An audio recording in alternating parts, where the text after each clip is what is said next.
tidak jadi bagian ini. Oke, selamat pagi semuanya. Pertama-tama, mari kita panjatkan puji syukur kepada Tuhan karena berkat anugerahnya kita dapat berkumpul pada hari ini melakukan pembelajaran dengan daring atau online. Kami dari kelompok 6 akan memaparkan materi tentang laporan manajerial. Sebelumnya kami berterima kasih kepada Ibu Rini Heriani, SENSI AKCA yang telah memberikan kami kesempatan untuk memaparkan materi kami. Sebelum kami memaparkan materi kami akan memperkenalkan diri kami terlebih dahulu. Perkenalkan, nama saya Sophie Jayanta Sayuku sebagai moderator. Saya Dimas Panggabean sebagai pemateri yang pertama. Saya Gedi Karisa Siregar sebagai pemateri kedua. Saya Selisa Fitri sebagai pemateri ketiga. Saya Juan Desuna sebagai pemateri yang kedua. Baiklah, tanpa berlama-lama lagi, kita akan masuk ke pemateri pertama. Pada pemateri pertama kami silakan. Baik, terima kasih kepada moderator. Ini saya akan membahas tentang definisi laporan.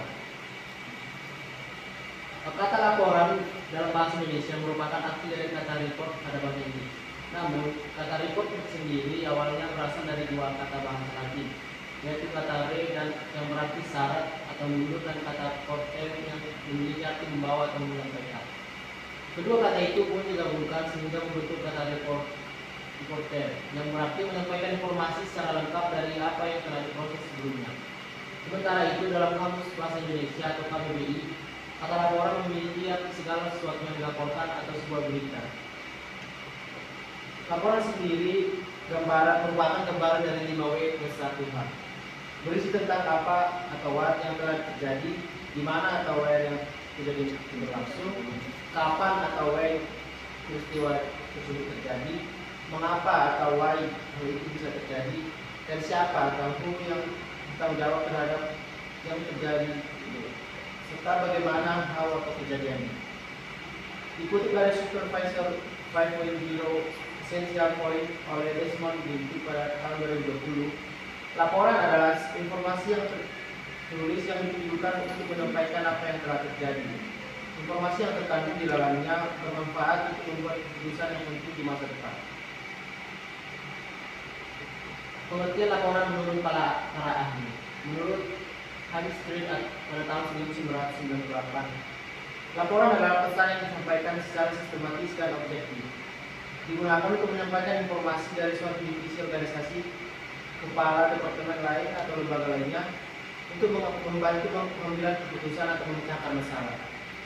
Yang kedua, menurut J.C. Daniel, laporan adalah suatu alat tempat penulis menyajikan informasi dalam format yang terorganisir, yakni berupa beberapa kesimpulan mengenai keadaan yang telah diselidiki untuk audiens dan dengan tujuan tertentu. Yang ketiga itu menurut Dr. Prajuki Asmodudjo, laporan adalah setiap tulisan yang berisi hasil pengolahan data dan informasi dalam bentuk dokumen pendek, tajam, dan ringkas untuk tujuan dan halayak tertentu.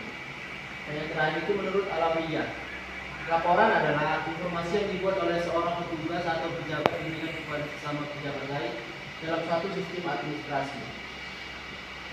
Sekian materi dari saya kembalikan kepada moderator. Baik, sekian materi dari saya kembalikan ke materi yang kedua. Ketiga. Baik, sekian materi dari saya. Materi selanjutnya akan dilanjutkan oleh pemateri yang kedua. Terima kasih. Baiklah, saya sebagai pemateri kedua akan membahas lanjutan dari laporan manajerial. Yang selanjutnya itu ada definisi laporan manajerial. Laporan manajerial adalah sejenis laporan yang bertalian dengan urusan tertentu di dalam lingkungan suatu organisasi formal yang dibuat untuk keperluan pimpinan organisasi untuk membuat keputusan dan selanjutnya melakukan tindakan.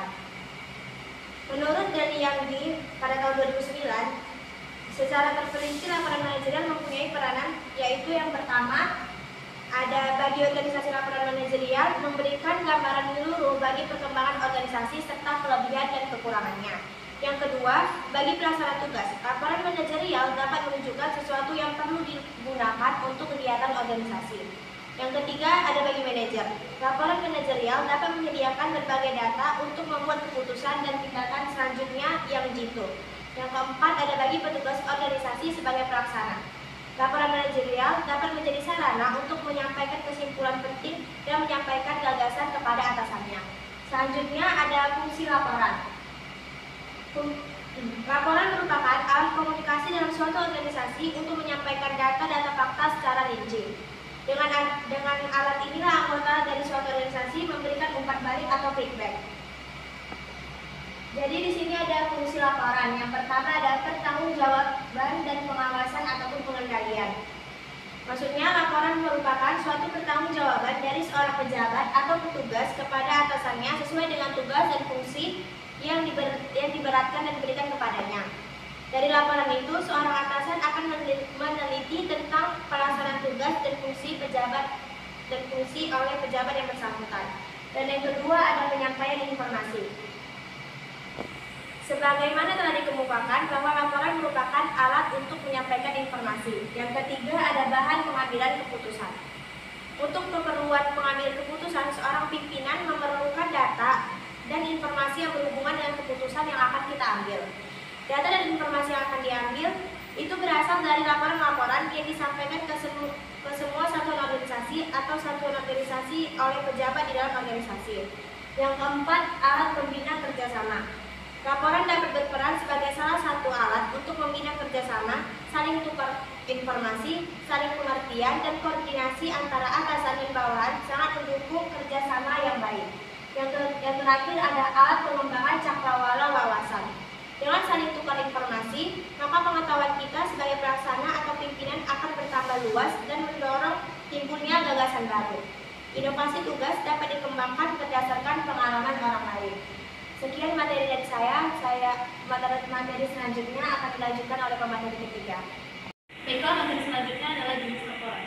Menurut Dewi, tahun 2011 terdapat berbagai macam laporan yang semuanya tergantung pada kualifikasi yang digunakan. Berikut jenis-jenis laporan. Yang pertama itu adalah berdasarkan waktu penyampaian akhir buah, yaitu laporan rutin dan laporan insidental. Yang pertama, laporan rutin adalah laporan yang dibuat secara rutin menurut waktu tertentu, misalnya mingguan, bulanan, atau terbulan. Biasanya berupa informasi dengan pelaksanaan aktivitas pada satuan organisasi tertentu. Laporan insidental merupakan laporan yang dibuat dengan waktu yang tidak terjadwal tetap. Kemudian yang kedua itu adalah berdasarkan cara penyampaian dibedakan menjadi 3 hal, yaitu laporan lisan, laporan tertulis, dan laporan visual. Laporan lisan dilakukan dengan lisan atau lewat telepon. Laporan ini bersifat hal-hal yang praktis, informatif, dan singkat. Kemudian laporan tertulis itu dilakukan dengan membuat laporan ditulis dan dengan disertai data-data yang mendukung. Laporan ini biasa digunakan untuk laporan formal dan informal. Harapan dengan laporan ini adalah informasi, buku penelusuran lanjutan. Kemudian laporan visual itu adalah laporan dengan menggunakan gambar lukisan, foto, film, slide, dan lain-lain. Laporan ini biasa ditemukan pada berita di televisi atau video komunikasi. Kemudian yang ketiga itu adalah berdasarkan bentuk dapat diklasifikasikan dalam 3 bentuk laporan. Yang pertama itu adalah berbentuk surat dan hanya berisi poin tertentu saja. Yang kedua berbentuk formulir dengan bentuk dan format yang lengkap. Yang tetap, laporan bentuk ini dipakai untuk laporan yang bersifat rutin. Yang ketiga berbentuk karangan atau naskah. Laporan ini untuk kepentingan formal, misalnya skripsi, tesis, dan disertasi dan feasibility study. Kemudian yang keempat itu adalah berdasarkan sifat penyajian dapat diklasifikasikan dalam 2 sifat, yaitu laporan informal dan laporan formal. Laporan informal biasanya diwujudkan dalam bentuk email, memo, atau surat dengan tidak mengikuti aturan pembuatan laporan pada umumnya dan sering tidak disertai dokumen yang mendukung materi laporan. Laporan formal dibuat dengan analitis, dengan aturan resmi dan rekomendasi. Pembuatan data harus sesuai dengan yang sebenarnya karena kesalahan data dapat berdampak pada kesalahan kesimpulan atau rekomendasi. Subjektivitas pembuat laporan tidak boleh dimasukkan agar laporan tetap bersifat benar dan objektif. Kemudian yang kelima, berdasarkan masuknya laporan dapat dibedakan atas ada tidaknya tindak analisis dalam laporan. Yang pertama itu laporan informatif. Itu adalah laporan yang bersifat memberikan informasi tentang suatu hal. Pelapor tidak diharuskan memberikan analisis atau rekomendasi terhadap informasi yang dilaporkan. Yang kedua itu laporan rekomendasi. Itu adalah laporan yang berisi informasi yang menyatakan pendapat si pelapor berupa penilaian atau tindak lanjut dari penilaian terhadap sesuatu hal secara sekilas. Yang ketiga itu laporan perkembangan. berisi laporan kemajuan pelaksanaan suatu program atau kegiatan. Laporan ini juga berupa evaluasi pelaksanaan suatu program dan mengetahui sejauh mana kegiatan sudah terlaksana dan dampak yang dikendaki dan tidak dikendaki untuk pelaksanaan selanjutnya. Kemudian laporan studi kekayaan dibuat berdasarkan adanya permasalahan khusus dan kemajuannya. Laporan ini menganalisis secara mendalam guna pengambilan keputusan atas dasar penilaian layak atau dan tidak layak. Isinya juga disajikan alternatif solusi dan kemudian dievaluasi guna menentukan pilihan yang terbaik dari berbagai alternatif. Baiklah, saya lanjut sekian materi yang saya sampaikan. Saya lanjut kepada materi keempat.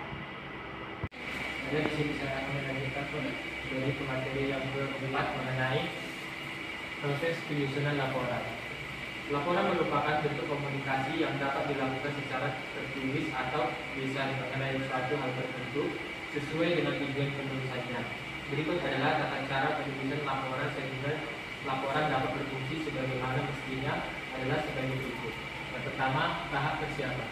Pada tahap awal ini harus terjawab beberapa pertanyaan penting seperti hal apa yang akan dilaporkan, mengapa hal itu dilaporkan, data apa yang penting. Dengan terjawabnya beberapa pertanyaan tersebut, maka dapat dirumuskan secara latar belakang masalah yang dilaporkan, tujuan dan target waktu laporan, data yang relevan untuk disajikan, dan sumber-sumber data. Yang kedua, pengumpulan dan penyajian data. Dalam proses ini harus selalu mengacu pada permasalahan dan tujuan yang telah ditetapkan. Data dapat diperoleh baik dari sumber data primer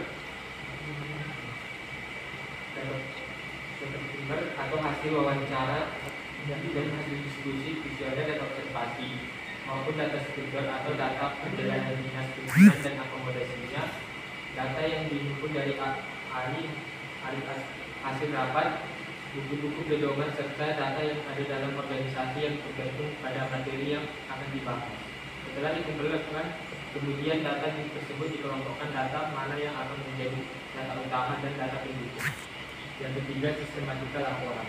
Menentukan bagian-bagian utama laporan, kemudian subbab laporan yang nantinya akan dijabarkan lebih lanjut dalam bentuk kalimat. Yang terakhir, penulisan laporan.